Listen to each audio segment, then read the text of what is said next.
Gà anak yang này. Nãy của tôi nguyên mà sẽ bay được nghe rèn sập lồng tôi thằng nhông tôi đâu mà nhám ơi giờ tôi có ý thương này tuổi nhám tuổi nhám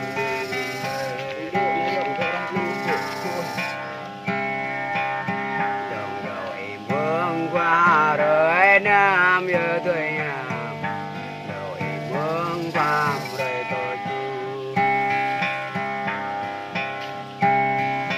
nhám ơi dòng tôi gối ở này tuổi nhám lãng quang giờ tuổi nhám tỏ vòng vàng có rồi giờ này tuổi nhám sẽ có nữa giờ có đường có nữa đường ada giờ tuổi nhám ra giang giờ tuổi nhám ơi dòng đồ nắng cha giờ này tuổi nhám dòng nhỏ có đam giờ tuổi nhám dòng chậm nhỏ con ta bia giờ này tuổi nhám có là ô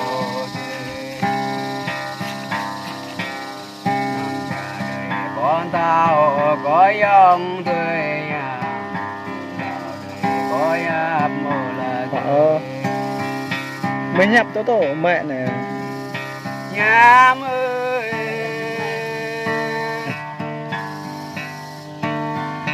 dòng dòng tôi có ý giờ này tuổi nhám tuổi nhám mà đời dòng lặng ý tỏ hoặc sẽ tụ chẳng lại tuổi nhám tỏ hoặc sẽ mới tụ dài ôi sẽ lại có tụ ở quá lắm tuổi nhám dòng ba bốn dạ giờ này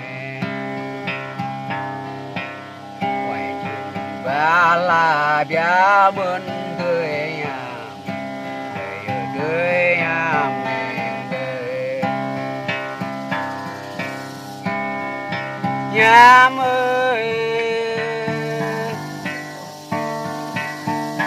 dòng tôi có ý thương này tuổi nhám đời nhám hoa đời tờ ta dòng máu mà nán đi tuổi nhám cho lời mang ngọc dạ giờ đời ngoài gặp lời mang điện giá giờ tuổi nhám ngoài tình bọc lăng dạ giờ đời ngoài rằng bọc người dạ giờ này tuổi nhám bọc chung dạ giờ đời nhám ơi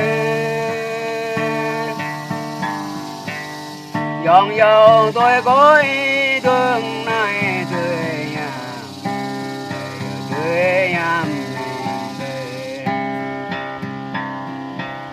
rồi chụp dòng ngoại chuông ấy nó bỏ ra giờ tuổi nhám rồi xa dòng ngoại phải nó em ngâm rồi nằm dòng ngoại bỏ xôm áo đời tuổi nhám rồi vào em đã có bà đêm nhám ơi dòng tôi có ý thương này tuổi nhám nào cha được cửa cao nó chất được cửa cao này tuổi nhám tuổi nhám bỏ mình về đời ngam ơi cao to nhớ chính có lời tôm mẹ ơi giờ tuổi nhà hai giờ tuổi nhà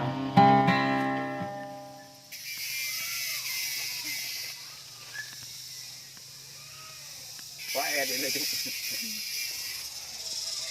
mười thật ca một đường chụp ăn cái này mà chụp cài đất tàu vừa ăn cái đất tàu ca mẹ nè mấy đứa phải ăn cơm nè nè nó phải ăn cái ăn thôi nhưng mà qua tay nè nè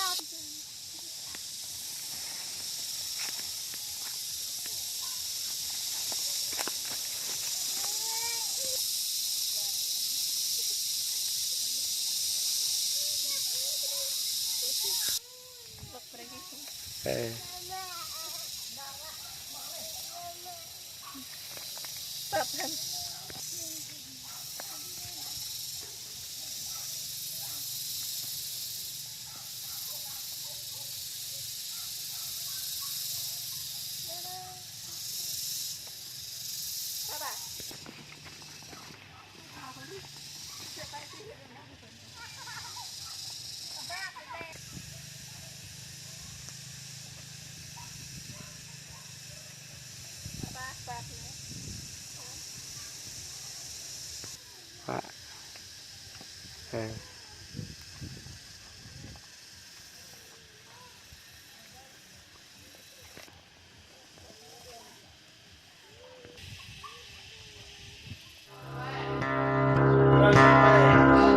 trên đường ta đi nó bé con mà nhớ chi